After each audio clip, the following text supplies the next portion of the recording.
Salut les geeks. Suite de ma collection de bandes dessinées, de comics, je suis très content de savoir que la première vidéo vous a plu, donc on continue.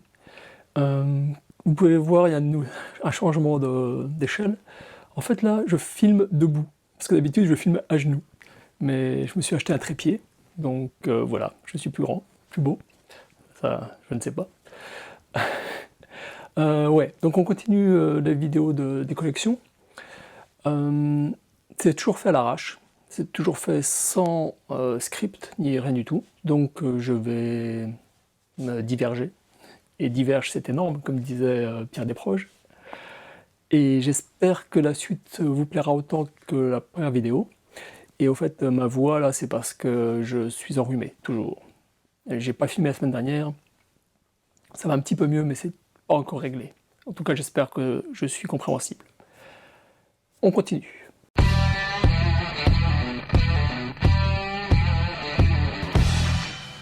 Bon, aujourd'hui, je vous parle de Alan Moore, un monsieur qui a laissé une empreinte indélébile sur les comics, que ce soit en Angleterre, son pays d'origine, ou aux USA. Il faut noter que grâce à lui, il y a eu tout un groupe d'artistes anglais qui sont arrivés aux USA dans les années 80. C'est lui qui leur a servi de passerelle en fait. Les Américains se sont rendus compte qu'il y avait des talents en Angleterre qui leur coûtaient moins cher qu'en Amérique et qui étaient quasiment plus talentueux que les Américains. Et chose non négligeable, qui parlaient la même langue qu'eux, ou à peu près. Il y a quelques différences entre l'anglais et l'américain. Mais donc tout ça, c'est grâce à monsieur Alan Moore. Et je vais vous présenter quelques bandes dessinées que je possède de lui. Je pense que le grand public a découvert Alan Moore avec la saga de Swamp Thing, la créature du marais, publiée dans les années 70, au début des années 70, par DC. Ici, j'ai les deux premiers trade paperback qui compilent les numéros, je crois c'est 20 à 30, non, 20 à 26 et 27 à 34, un truc comme ça. Attendez, je sais qu'il y en a un des deux qui a la liste, oui. Donc celui-là, 28 à 34, c'est ça. Et donc celui-ci, c'est 20 à 27. Et comme vous pouvez le constater, en fait, bon, c'est imprimé sur du papier pelure, très moche. Il n'y a pas de couverture à l'intérieur. Celui-ci ne donne même pas les numéros des épisodes. Mais bon, c'était les premiers trade paperback. Donc ce sont des espèces de reliques que j'ai. Pour ceux qui ne me connaissent pas, en fait, le Swamp Thing, donc à la base, c'était Alex Holland, un scientifique qui fait une expérimentation qui est plus ou moins ratée, et il se retrouve transformé en créature du marais. Ça, c'était la version, je dirais, officielle de DC, et le combat plein de super zozos. Et puis, bon, au fil des années, la série a perdu de sa splendeur. Alan Moore est arrivé, il a repris les rênes, et il a eu carte blanche pour faire en fait ce qu'il voulait. Et donc, ce que lui a fait, c'est que il a dit que Alex Holland était mort et que son esprit, en fait, avait imprégné le marais, qui avait créé une créature, donc mi-homme, mi-végétal, qui essayait d'imiter l'être humain Alex Holland. Donc, c'est ça un peu le concept du Swamp Thing fait par Alan Moore. Et donc c'est vraiment très bien. Il y a des histoires en fait. Je crois que d'ailleurs que cette série de Swamp Thing était la première chez Vertigo, enfin était la première chez DC à être publiée sans le Comic Code Authority, donc sans l'approbation du Comic Code. Et ça a donné naissance en fait à la série, à la ligne directrice de Vertigo. Pour ceux qui veulent aller un petit peu plus loin, j'ai le Comic Book Creator numéro 6 qui présente Swamp Man. Donc c'est un magazine qui recueille des interviews des créateurs et des artistes ayant travaillé sur tous les différents personnages qui ont un rapport plus ou moins lointain avec des marais. Donc il y a bien évidemment Swamp Thing, mais il y a It, il y a le Globe, il y a Man Thing, évidemment c'est la réponse Marvel à Swamp Thing, le Golem,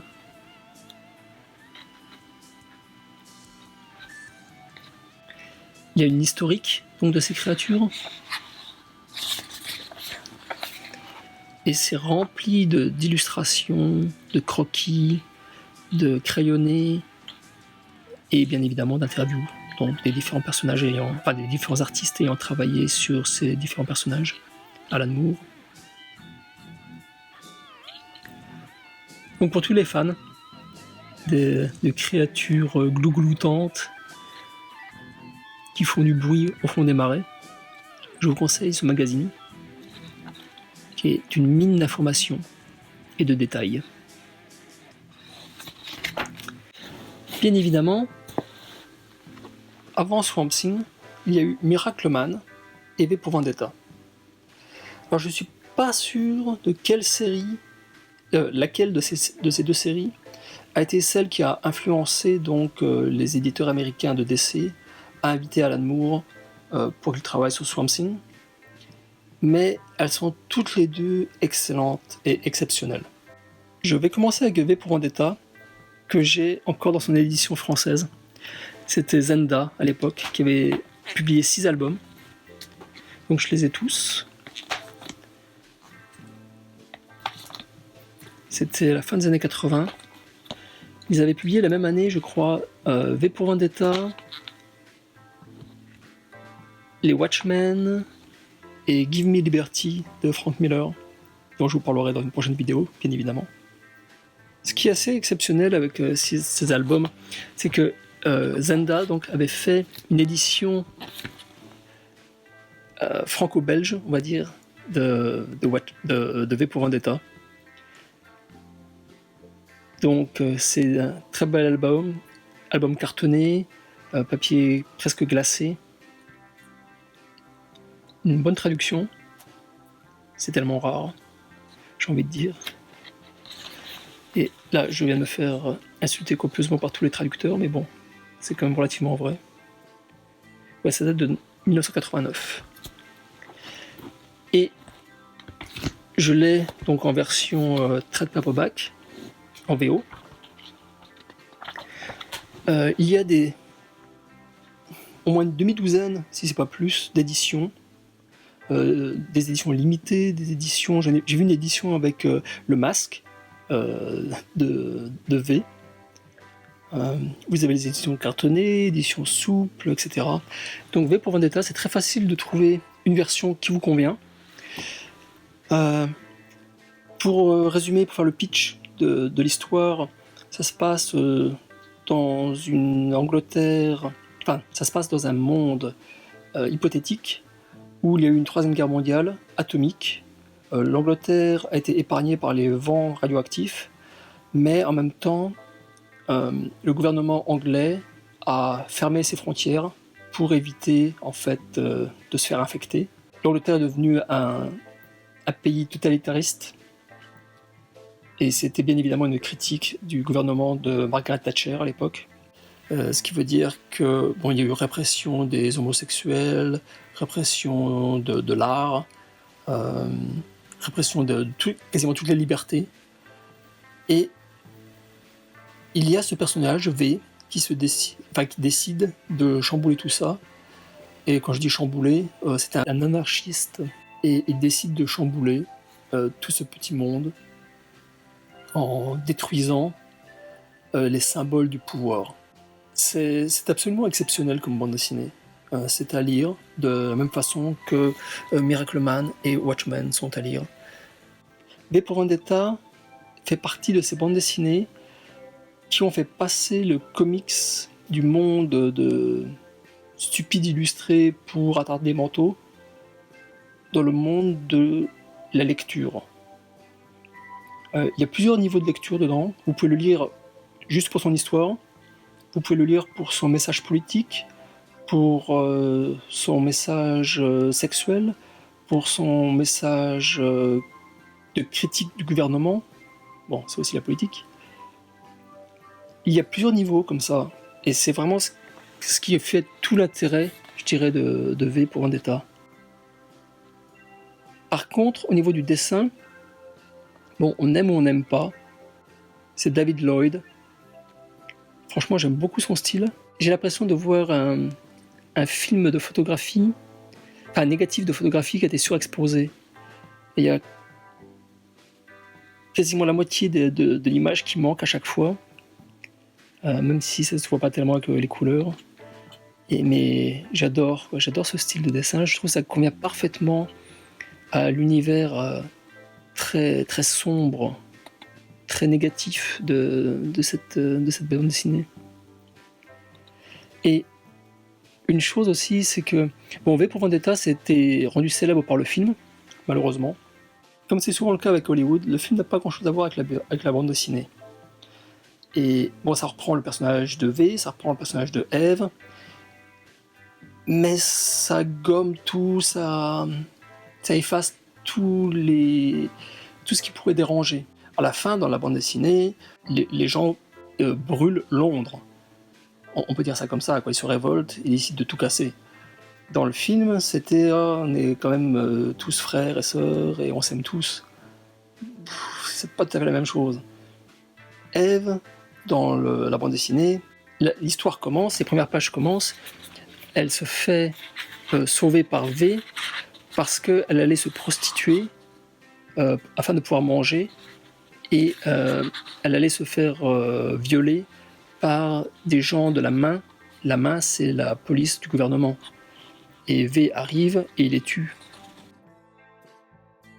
Bon, ce sont des éléments, si on peut dire, qu'on retrouve dans le film, mais ils sont toujours édulcorés. À la fin, le policier, pour comprendre V, il prend de la drogue. C'est des choses comme ça que j'avais adoré dans la bande dessinée.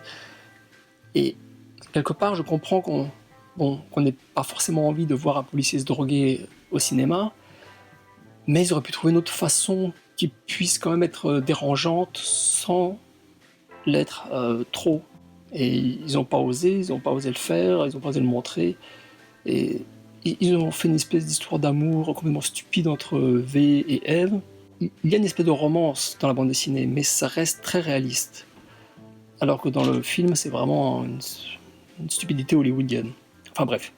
Donc tout ça pour dire que la bande dessinée est 1 milliard de fois mieux que le film.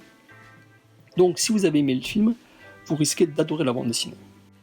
J'ai envie de dire, si vous n'avez rien de mieux à faire, et si vous avez un petit peu d'argent, achetez-vous Miracleman, Watchmen, V pour Vendetta.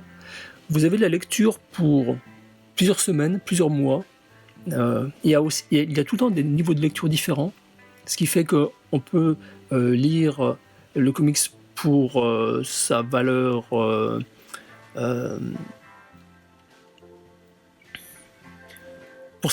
d'évasion. On peut le lire au niveau de la critique politique. On peut le lire donc à plein de niveaux différents, et bien évidemment le relire. Ce qui fait que, avec ces 3 bouquins, vous êtes tranquille pour l'hiver. Je reviens maintenant sur Miracleman. Miracleman, donc c'est publié par Delcourt, fin des années 80 toujours. On voit encore le vieux prix, 69 francs. La vache, ça me rajeunit pas tout ça. Donc en 1989. Miracleman, c'est comme Watchmen. Alan Moore reprend le thème du super-héros et le déconstruit pour mieux le reconstruire à sa sauce. Donc ça commence, on est dans un rêve, il y a un type qui prononce un mot magique et qui se transforme en Super Zozo. Et en fait on se rend compte que c'est un espèce de rêve prémonitoire parce que l'être humain qui a ce rêve était le Super Zozo, enfin est le Super Zozo, Miracleman donc, sauf qu'il ne pouvait pas se transformer suite à un espèce de blocage qu'on lui avait inculqué.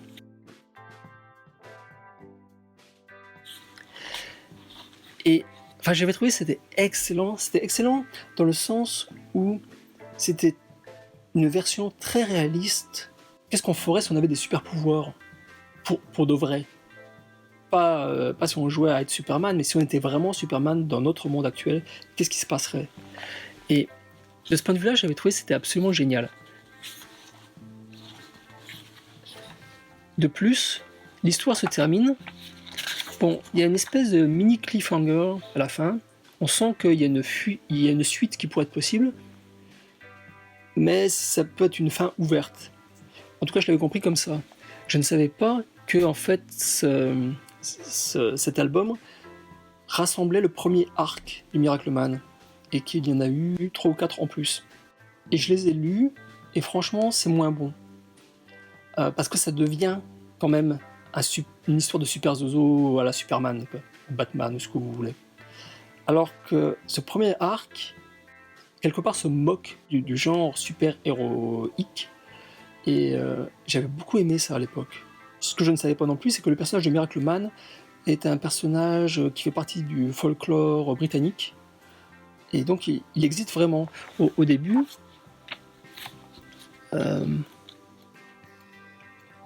quand le héros se remémore son passé, une partie de son passé, donc on le voit affronter différents adversaires, on le voit se faire aider par d'autres personnages costumés.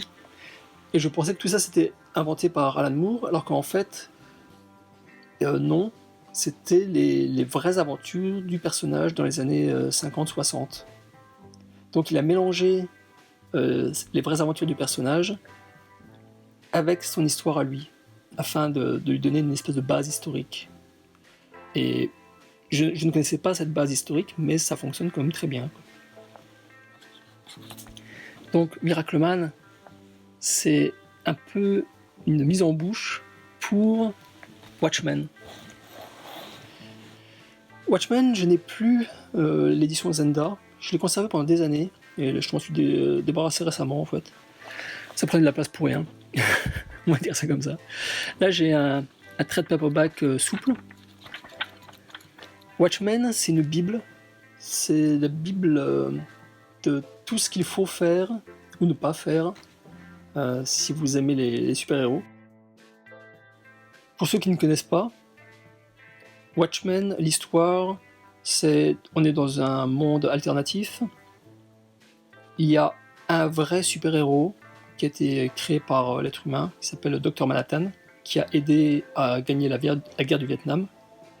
Et il est secondé par tout un groupe d'humains qui ont des aptitudes variées, mais tout à fait réalistes. Et l'un d'entre eux se fait tuer. Et un autre se met à enquêter sur ce meurtre.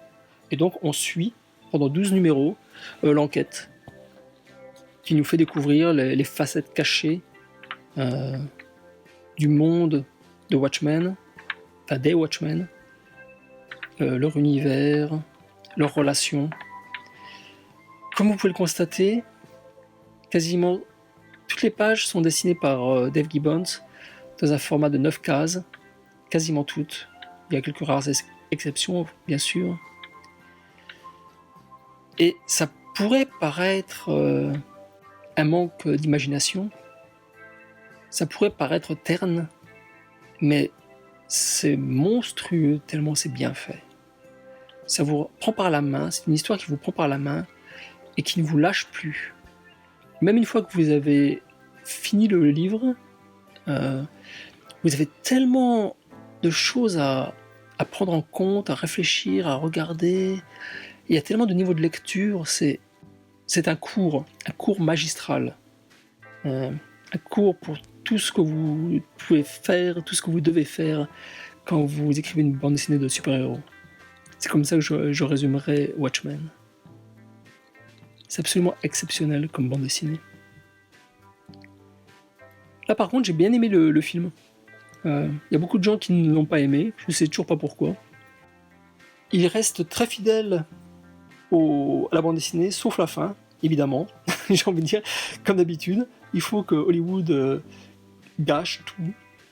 La fin de la bande dessinée est absolument géniale. La fin du film est plan-plan. Bon, je ne voulais pas vous spoiler la bande dessinée. Vous pouvez, c'est pareil, c'est comme pour V pour Vendetta, il y a des dizaines d'éditions. Vous pouvez en trouver une pas chère qui convient à votre budget.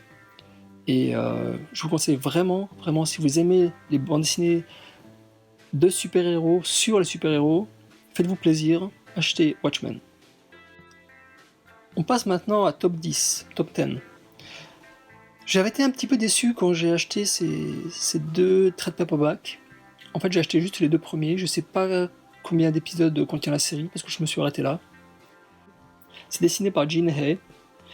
Et bon, les dessins sont très bien, hein, j'ai rien à dire. Par contre, au niveau de l'histoire, je m'attendais à un Watchmen et je suis tombé sur Hill Street Blues version super-héros. Donc pour ceux qui ne connaissent pas, Hill Street Blues, c'était la première série de télé où on suivait les démêlés et les relations entre les membres d'un commissariat de police à New York. Là c'est pareil, sauf que le commissariat de police se trouve dans le futur et dans une ville peuplée de super-héros. Et c'est beaucoup moins intéressant, beaucoup moins sympa, beaucoup moins rigolo qu'on pourrait s'y attendre. J'ai passé les premières pages, je trouvais que ça tournait un petit peu en rond. C'est pour ça que je me suis arrêté au deuxième album. Par contre, bon, j'ai quand même conservé les deux albums, ce qui veut dire que c'est pas mauvais. C'est juste que c'est pas exactement ce que j'espérais de Alan Moore. Je passe maintenant à un gros morceau, Batman The Killing Joke. Ça aussi, donc je l'ai en version trade paperback souple. Il existe en plusieurs versions, en hardcover, édition limitée, etc. J'ai adoré cette bande dessinée. Il n'y a pas d'autre mot. J'ai trouvé que c'était fabuleux. C'est dessiné par Brian Bolland, un autre artiste anglais. Et ça raconte... c'est un combat entre le Batman et le Joker. Ça raconte la genèse du Joker, comment et pourquoi il est devenu le personnage que l'on connaît maintenant. C'est vraiment très bien fait. Et ce qui est rigolo, c'est tout à la fin. J'ai découvert sur Internet qu'il y avait une discussion en cours sur la dernière page, que je vous spoil. Ben oui, parce que je suis comme ça, je suis méchant. On voit donc le Joker qui raconte une blague, Batman qui se met à rire, et on a l'impression en fait que soit Batman saisit le Joker aux épaules, soit il le saisit près du cou. Et pour certaines personnes, y compris moi, eh bien, Batman tue le Joker. Moi, c'est comme ça que j'avais compris la première fois que j'ai lu cette bande dessinée et les suivantes, quand je l'ai relue. Pour moi, Batman tue le Joker. Parce qu'on voit la façon dont le lettrage s'arrête de façon tellement abrupte. Je m'étais dit, tiens, bon, Batman était de mauvaise humeur après tout ce que le Joker lui a fait subir et a fait subir à ses amis. C'est un juste retour des choses. Sauf que, bon, bah, dans Facebook, dans les groupes, il y a des gens qui disent, oui, mais c'est pas possible, Batman, il pourrait jamais faire ça, il pourrait jamais tuer quelqu'un. Bon, personnellement, j'ai pas lu beaucoup d'histoires de Batman. Je connais le personnage sans plus, je le connais au cinéma, je le connais un peu dans la série télé débile des années 60. J'ai lu donc quelques épisodes clés, mais je m'endors pas la nuit avec un Batman près de ma table de chevet. Donc, moi ça me dérangeait pas que Batman le tue. Pourquoi pas.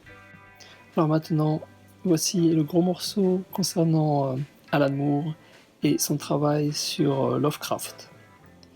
Le Néonomicon, c'est en fait la préquelle, et Providence, ce sont 3 albums regroupant les 12 numéros de la série. Et tout ceci est basé sur l'œuvre de Lovecraft, sur les écrits de Lovecraft, et dessiné par Jason Burrows. Alors, il a un dessin qui est très ligne claire. J'ai l'impression que c'est ce qui se fait beaucoup maintenant, en fait. Quasiment toutes les ombres viennent de la couleur. Je suis pas du tout un fan de ce genre de dessin, mais bon, c'est très tendance. C'est d'une richesse exceptionnelle. En fait, il y a des détails partout, tout le temps, que ce soit dans les illustrations, dans les textes qui font référence directement ou indirectement aux écrits de Lovecraft, à ce que les écrits de Lovecraft suggèrent, ou à ce qu'il racontait directement. Tout dépend en fait des pages. Ici, nous avons le journal. Ça, c'est un petit peu le reproche que je ferai en fait à la série. C'est que il y a énormément de texte qui est ajouté dans le journal en fin de chaque épisode. Et ça raconte un peu ce que le héros pense. Le héros mène une enquête, et donc on a droit à ses commentaires. Et je trouve cette façon de faire à la fois archaïque et bizarre. Archaïque parce que, bon, je sais que maintenant, à notre époque, il faut pas mettre de bulles de pensée. Ça ne se fait plus. Ça ne se fait plus dans les comics. Mais pourquoi faire un journal au lieu de mettre des bulles de pensée ? Le journal, c'est une façon d'écrire qui correspond au livre. La bulle de pensée, c'est une façon d'écrire qui correspond à la bande dessinée. Ici, nous avons des bandes dessinées, donc, de mon point de vue, il faudrait logiquement avoir des bulles de pensée. Si les pensées du protagoniste sont tellement importantes. Enfin, je trouve ça vraiment très bizarre et franchement chiant. J'ai commencé à lire donc, le premier journal. J'ai dû en lire 2 ou 3, ou en tout cas j'ai lu les 2 premiers, et puis j'ai dû m'arrêter au milieu du 3e en me disant attends, il va pas nous faire ça 12 fois de suite quoi. J'ai pas du tout été un fan. Il y a également un autre gros problème à mes yeux dans cette œuvre, mais qui est aussi symptomatique de toutes les œuvres de Lovecraft, mais qui est aussi symptomatique de toutes les œuvres des principales œuvres de Alan Moore, c'est son rapport vis-à-vis des femmes. Franchement, j'avais détesté qu'il y ait une scène de viol dans le Néonomicon, que dans V pour Vendetta, il y a Eve qui va se faire violer, que dans Watchmen, il y a une scène de viol, que dans The Killing Joke, donc on voit une scène extrêmement violente qui se passe au niveau du bas-ventre de Batgirl. Enfin, il y a... Bon, dans Swamp Thing, il y a... Bon, là, c'est pas une scène de viol, mais c'est aussi une scène sur les règles féminines. La Ligue des Gentlemen extraordinaires, où il y a l'homme invisible qui est un violeur. Je trouve que Alan Moore utilise trop les scènes de viol vis-à-vis des femmes. Je vois pas l'intérêt. Bon, que ça arrive une fois, d'accord, mais j'ai l'impression que c'est plus une espèce de technique créative pour lui. Il peut pas utiliser un personnage féminin sans qu'il y ait quelque part un viol, à un moment ou à un autre dans l'histoire du personnage. Et enfin, je suis pas fan du tout. Je comprends pas. Je vois pas l'intérêt. Et ouais, j'aime pas du tout. Il y a déjà ça d'une part. D'autre part, c'était dans ce DVD dont je vous avais parlé dans une précédente vidéo. J'ai découvert en fait donc l'homme qui se cache derrière Alan Moore, en tout cas tel qu'il est présenté dans ce documentaire, et j'ai pas du tout aimé. Il est présenté comme une personne se prenant pour un magicien. On l'explique que la magie c'est pas ce qu'on croit, blablabla, qu'il y a plusieurs groupes de magiciens qui s'affrontent dans l'univers. Tout un méli-mélo, un prêchi-prêcha. Mais en gros, ce qu'il raconte, c'est que lui, il fait partie des élus, et puis que nous, on est des hommes de Néandertal, parce qu'on n'est pas des magiciens, et qu'on est des pauvres types, quoi. En tout cas, c'est comme ça que j'ai compris. Et j'ai pas vraiment apprécié. Donc ça n'empêche pas qu'Alan Moore est un grand scénariste, qu'il écrit des bonnes histoires, qu'il sait extrêmement bien raconter des histoires, Mais s'il pouvait arrêter de se prendre pour